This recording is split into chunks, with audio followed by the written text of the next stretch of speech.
welcome back to my channel. I'm so happy to see you again. I also want to thank each and every one of you for your comments, your likes, your shares. I'm so motivated to keep doing this. For those of you who are just joining us for the first time, please join the family by subscribing to this channel. Put on the notification so that you're notified every single time I share a new video. So today on this channel, we are going to be looking at a very interesting topic which I've captioned the reason why you are still single. Yes, there are many reasons why you're still single. There are reasons why you've not been able to attract, nurture, and sustain a successful relationship heading towards marriage. And today I'm here to share some of those reasons with us. In this first part of the video, you take note of them and you hit the ground running, doing something about each and every of these reasons in order to secure that relationship that is going to take you into your happy marriage. So, guys, in no order of priority, like I always say, yes, number one reason why you're still single is because it is your choice. Hmm? Hey, so we say, is this woman joking? What is she talking about? How can it be my choice to be single? Wait, let me learn first. I can explain what I mean by it is your choice. What I mean by it is your choice is that some of us, yes, some of us unintentionally are not aware of the kinds of wrong mentality we have nursed, we have built, we have developed concerning marriage. Yes, I say this because a lot is being said on social media about marriage, about relationship, and my dear, most of those things being said on social media today about marriage are not correct. They are not true. They are not right. It is not what marriage is. I see a lot of people saying things like marriage is scam, men is scum, marriage na by luck, na by luck, love is by luck, and stuff like that. And you see people going about with such mentality, even those people are not yet married, just because someone from their own experience, probably because of the poor decisions, the poor choices they made, saying things like that, you join the bandwagon and buy into such ideas and such philosophies, such opinion, running with it that yes, marriage is scam, submission is slavery, men are scum, good marriage is by luck, and things like that. My dear, you see what this does is that when you buy into such philosophies, into such opinions, you believe them subconsciously in your mind, you start behaving in line with what you believe in. What is in your mind? Your mind controls your emotion, your mind controls your actions, your mind controls your attitude. And when you're someone who is going around with these wrong mentalities concerning the marriage institution, concerning the concept of marriage, based on what you're hearing from social media, from other people's experiences, because of the bad decisions or wrong choices they've made in the area of marriage, then it is going to affect you somehow. It is going to affect you. One of the principles of life is that you cannot attract what you attack. You cannot attract what you hate. So unintentionally, you have signed up that men are scum, and then you'll be attracting men who are scumming, who are in the scumming nature. Marriage is by luck. You'll be waiting for the luck of marriage to reach you, and you know what luck is. Luck is luck. It's not for everyone. So that is why I said it is your choice. You have chosen to remain single. When you believe in such negative ideology, false myths, things that are not real, things that are not truth, that is not what God said concerning marriage, then you have signed up, be a partaker of that effect, of that confession and that belief you are making. When you are nursing the idea of having the mentality that marriage is not for everybody, everybody cannot get married, everybody cannot have a happy marriage, that means you are saying that you are among those marriages not meant for. That means you are saying that you are among those who is not going to have a happy marriage. That means that's what you are implying. So unconsciously, you are already choosing to remain single. You're already choosing to be single by having such wrong mentality, such wrong assumptions about marriage. God is the originator of marriage. God created marriage. So it is only God you are supposed to listen to concerning marriage. It is what He says concerning marriage that you are supposed to believe and run with. And God who made marriage said it's not good for the man to be alone. God who made marriage said marriage is honorable. God who made marriage said you will find a wife and find a good thing and obtain favor. God who made marriage said that one of you will chase 1,000 and but two of you will chase 10,000. God who made marriage is the one that said when two of you agree concerning anything on earth in my name, it will be established in heaven. That is what God, who made marriage, is saying about marriage. The power marriage carries. Whatever they are saying about marriage, you don't have to believe that, you don't have to buy into that, my dear, so that those things don't work for you. What you believe in is what is permitted to affect you. The Bible says that the power of life and death is in the tongue. So today, check yourself. What are the beliefs? What are the things you have in your mind, in your head concerning marriage? Are they right? Are they what you want to experience in your life, in your marriage? If they are not, then flush those ideas, flush those opinions, those erroneous beliefs out of your mind, and believe what the word of God says concerning marriage, and believe what God says concerning marriage. God says, none shall lack her mate. So if you want to see yourself in a beautiful, successful relationship leading to a happy marriage, then prepare your mind. Work on your mind, work on your mentality. What are the beliefs you have? What are you feeding your mind concerning marriage? Are you feeding yourself with negative thoughts concerning marriage? Then that is what you are calling forth to come into play in your life. Check yourself, check your mind, and check those thoughts, those beliefs, those opinions you have concerning marriage. Are they good? If they are good, fine. That is what is going to come to play in your life. But if they are not good, if they are wrong, then you are calling for that. You are calling for trouble. You have to be careful. Check yourself now. Check yourself now. If you are among those who believe marriage is to be endured, marriage is a necessary evil, if you are among those that believe stuff like that, then this is what is going to come into effect in your life. And if you don't want that, change your mentality now. Prepare your mind for marriage. See marriage as a good thing. See marriage as a beautiful thing that you are going to experience. See the man God has prepared for you as the good thing that God is going to bring into your life and bring favor into your life. That is the mentality you should cultivate. What God says concerning marriage. This is how you make the choice not to remain single. This is how you make the choice to be married. It starts from your mind. It starts from your mind. Your mind should be prepared for marriage. Your mind should have the right perception of marriage. So this is why I said the reason why you are still single is because it is your choice. You are choosing it, but you don't know you are choosing it. You are choosing it subconsciously. You're choosing it unintentionally. So check yourself now and arrange your mind and prepare your mind for that honorable marriage that God has destined for you. The second reason why you are still single could be because you are not available. Yes, you are not yet available emotionally for another relationship. This could be as a result of past experiences in relationships. You are hurt, you are heartbroken, you have not recovered, you have not moved on from past relationships that didn't work out, which that is making you unavailable emotionally, in the sense that when people come around you, they can sense that you are not available emotionally, you are still nursing the wounds from past relationships, from relationships that didn't work. You are still hoping that someone is coming back. You are still hoping to go back to a certain ex, to your previous relationship, and you are not just there. You're not just there emotionally because you are still hurting from past relationship. You have not let the past go. You have not healed. You have not recovered from broken relationship, and this can make you unavailable. It can make you not available for a new relationship because potential prospects can sense it when they come close to you.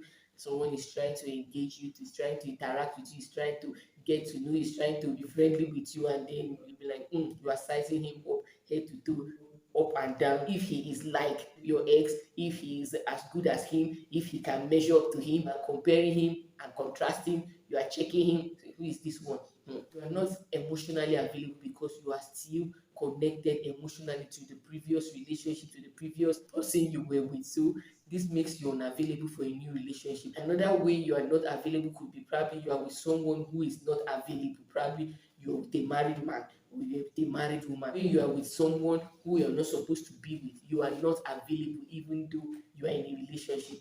Yes, because you won't be interested in any other prospects because someone somewhere is already getting your attention. So if you're dating someone that is married, if you're dating someone that you know you cannot marry, you don't want to marry him, because there are some ladies like that. Let me hold this one first until the right person come. The right person will not come as far as you emotionally connected somewhere to someone, whether he's available or not, whether he's the type of person you want to settle down with or not.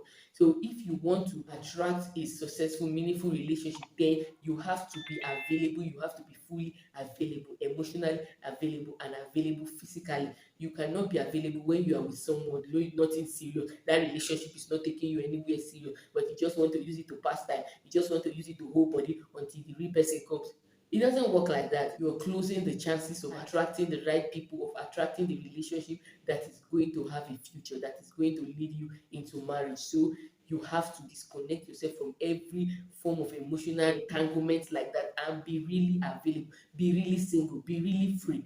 Don't be single yet you are not single. So this is why I said that you are not available. And another way you are unavailable is in the terms of emotional attachment. Yes, emotional attachment. You are emotionally attached, connected to someone somewhere who is not even aware of you, who is not aware that you exist. Yes, there are some sisters like that. They see a brother, they see a guy that they like so much in their mind, maybe where they are working or in school or in the church, be like, this guy, I must marry him. I must marry him. It is either him or nobody else. It is him or nobody else. Then they are waiting, praying, doing everything to get the attention of this person. Meanwhile, that person they are struggling to get his attention. That person they are claiming, they are connecting themselves with emotion and it's not available. Probably he's in another relationship, or probably he's even married. He doesn't even know that you exist. He doesn't even know that you are there, thinking of him, desiring him, wanting him, dreaming about him, claiming him. He's living his own life, enjoying himself, and you are there somewhere waiting that it must be star X. If he's not the one, nobody else. And then because you are emotionally attached to him or her, when other people are coming around trying to get your attention, when other people are trying to make such advances, you can't get the signal. You are not interested because you are not available emotionally. Your heart is with someone else.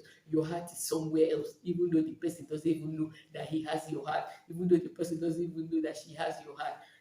When you are emotionally attached to someone else, then you are not available, whether they are aware or not. You are not available. So check yourself. Are you available? Is your mind still somewhere else? Are you still hurting and lost in previous relationship that did not work? Or are you in a relationship that has no future and you are still there passing time there waiting for the right person to come? The right person will not come when you are not available. You will not know when the right person comes because your attention is somewhere else. Are you emotionally attached to someone? Are you waiting for Denzel Washington to come and sweep you off your feet, thereby denying and rejecting and driving away other potential prospects? Check yourself now. This could be the reason why you are still single. You are not available. You are not available. So the third reason why you are still single could be because your standards are too high. Yes, I've seen so many people, the list they have, their list of the person who is going to be their marriage partner. There's no human being on this earth that can fit into all that criteria. Sometimes the expectation, the standards we set for ourselves is so high that no one can meet that bar. You want a man that has money, that is educated to the highest level, that is working in Shell, that is God fearing, that can speak in tongues, that can sing very well, that can play football very well, that can swim. Only one person. Oh my God. You are never going to find that person in this life and in the next life to come. When your standards are too high, then it will be impossible for anyone to meet that standard.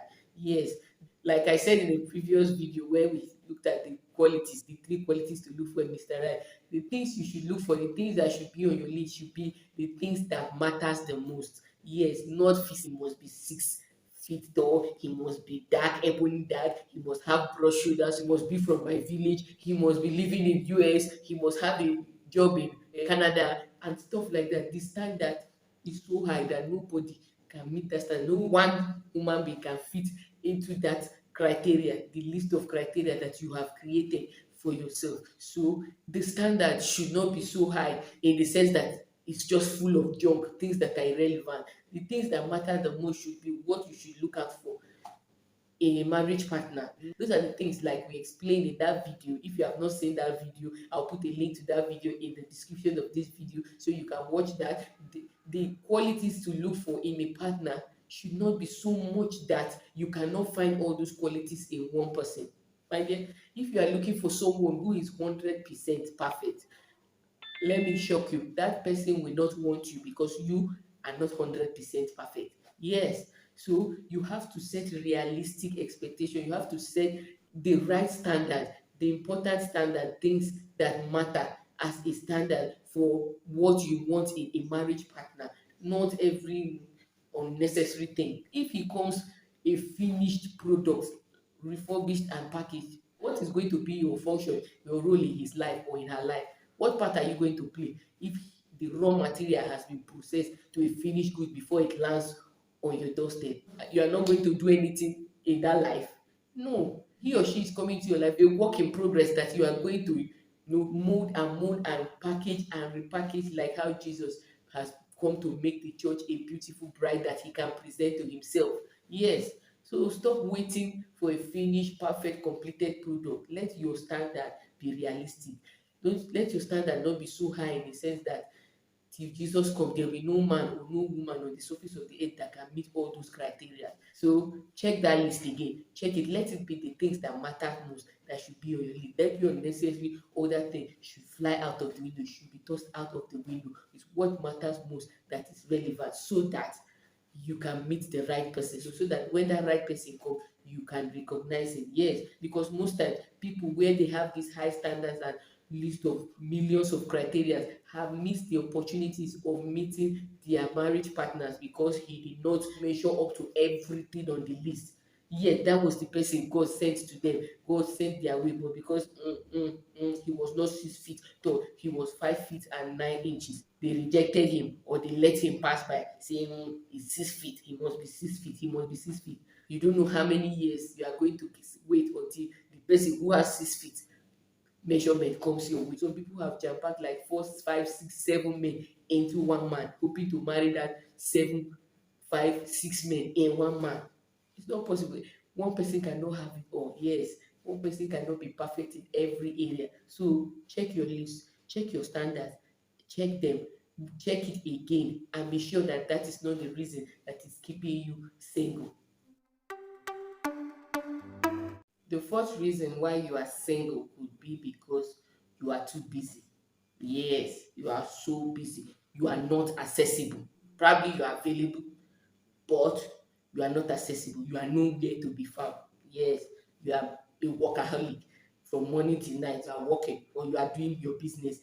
You don't know any other thing again apart from your career, your work, or your business. Or what is that thing that you are doing that is occupying all your time, taking all your attention? It's one thing to be available, and it's another thing to be accessible. You could be available, but you are not accessible. Nobody knows you. They don't know you anywhere, only in the office. And when it's even in the office, you are serious with work. You are the boss lady. You don't have a social life. You are not going to church. You don't belong to small groups or departments in the church where you can identify with people, where people can identify with you, come close to you. People don't know you. Even if people want to meet with you, want to relate with you, they can't find you because you are so busy. You are so busy with that particular thing that you are doing. You have no time to relate with people. Then, my dear, you are going to be single for a long time because the person that is going to marry you is in your house, is going to know you from where you are inside the office. You have to come out and meet people. In your church, join departments, service units, because your church could be very big. Just going to church and before they even share the grace, you're already in your car or you're already in the bus stop. Nobody will know you in the church. You are coming to church, but nobody knows you because once church close, you carry your bag, bra, your house straight. No, you that is single, that is available, you're not supposed to be the first person to run home. You should be around to mingle, to socialize, to interact with people, especially where you see the person you're attracted to. Try to be close around them so that you can interact with them, become friends with them. That is how relationship, the connection starts, by meeting, by socializing, by going out, by meeting people.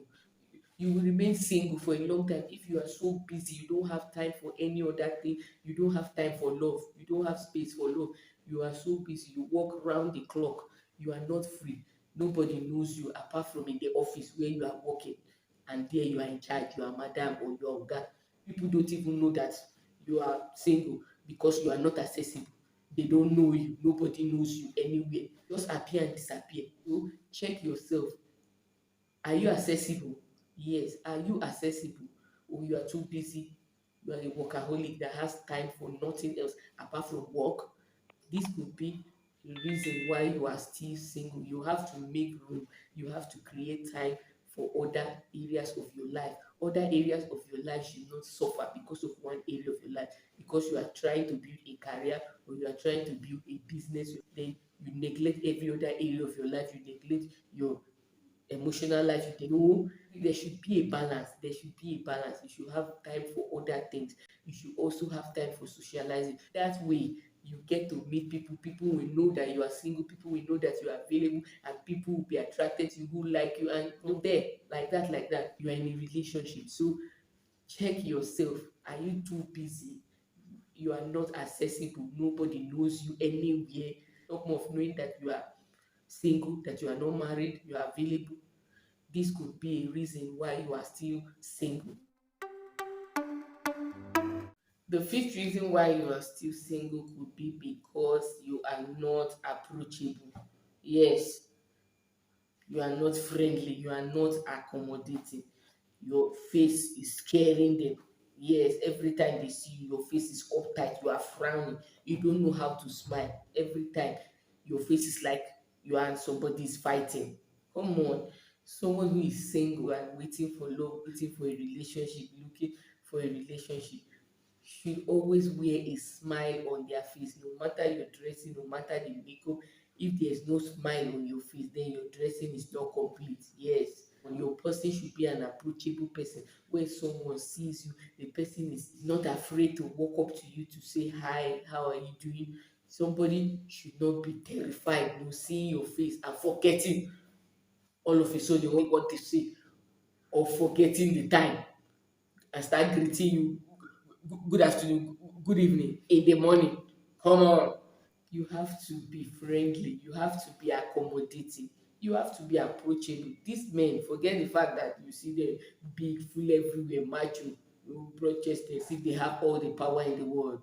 They are terrified by us, the women, especially in this area, when they have to approach a lady that they are attracted to. They are very terrified, they are very scared. Most men, the normal ones, those ones that are smooth talkers, that can easily, meet you now, and they start saying all those things. Check those ones out. Most times they are not genuine. Most times they are players, they are con artists. They have mastered that art so that they use it to their advantage. Anytime in a day, they can woo 3 or 4 women. I'm not talking about those type of men that is their hobby, that is their business. I'm talking about real, responsible, genuine men. Those kind of men mostly are terrified by the idea of approaching a lady that they like. Oh, it takes them days of plan. It takes them weeks, months. They will be studying the right time, how to talk. They'll be arranging the words, arranging the way they will dress, how they will look, how they will walk, just because they want to approach you. So you don't have to make matters worse for them by keeping that uptight face that is so scary. The day he plans, he has arranged everything to drop game that day. That's the day he appears and your face is, and then when he sees, instead of saying, "Hi, beautiful, what is your name?" He say, sorry, please, where is the road to so and so?" Because of your face, he immediately change what he came for. He cannot say what he came for because your face is scary. So ladies, especially you ladies, you are single, your dressing is never complete without a smile. You should always be smiling. When you can frown is when you see the one you don't want to give chance at all coming. That's when you can squeeze your face. Maybe you are sensing that this guy, the way he's moving around me, I'm sensing that he want to show himself. And me, I don't want it. He's not my kind of person. So those kind of people, when you see them fine, you can squeeze their face so that they don't even have the chance to come around you to say what you don't want to hear. But then when you are in the midst of people whom you are interested in, who you want to associate with you, whom you want to relate with, whom you want to attract, then your countenance should be sweet. You should be friendly, you should be accommodating. You shouldn't be harsh, you shouldn't be rude just because a guy is walking after you, trying to get your attention. Hello, hello. You turn and you start washing him or insulting him. No, even if he's not the one you want, he's not the person you are aiming for. You don't know if he is the friend of the person you are aiming for, or he's the brother to the person you are aiming for, or he's the in-law. The way you treat him can spoil things for you. So you shouldn't be rude, you shouldn't be uptight, you shouldn't be harsh just because someone is trying to get your attention. Even if you don't want that person, you're not interested in that person, you can politely put them off, so that even if he is rejected, he doesn't know go about tarnishing your image, that maybe he's there where someone else is interested. Say no, no go near that one. You talk to her, she go wash you. Man no get respect, that one no get manner. You're meeting someone for the first time doesn't mean you should be rude, you should be friendly to them. You don't know who they are, you don't know who they might be, or what they are going to be in your life. You shouldn't be rude and harsh and repulsive to people. When you are single, you should be friendly, you should be accommodating, you should be approachable. Someone who sees you and is attracted to you and wants to know you, wants your attention, should be able to approach you because of your beautiful countenance, your happy countenance, your friendly countenance. So do you understand me, guys? Do you understand me? I hope these points that I've shared with us today, you are able to take note of them and check where you are guilty of, and make the necessary adjustments you need to make the necessary amends that you need to make. So guys, if you have watched up to this point and you have not still subscribed, what are you waiting for? Hit that subscribe right under this video now and put on the notification bell, so that when the part 2 of this video is out, you'll be the first to be notified. I hope that these reasons I've shared with you today, this first part of this video, helps you in your relationship, in your love life. Click on any of the videos on the screen to watch more. Thank you so much for watching this video. I will see you in the next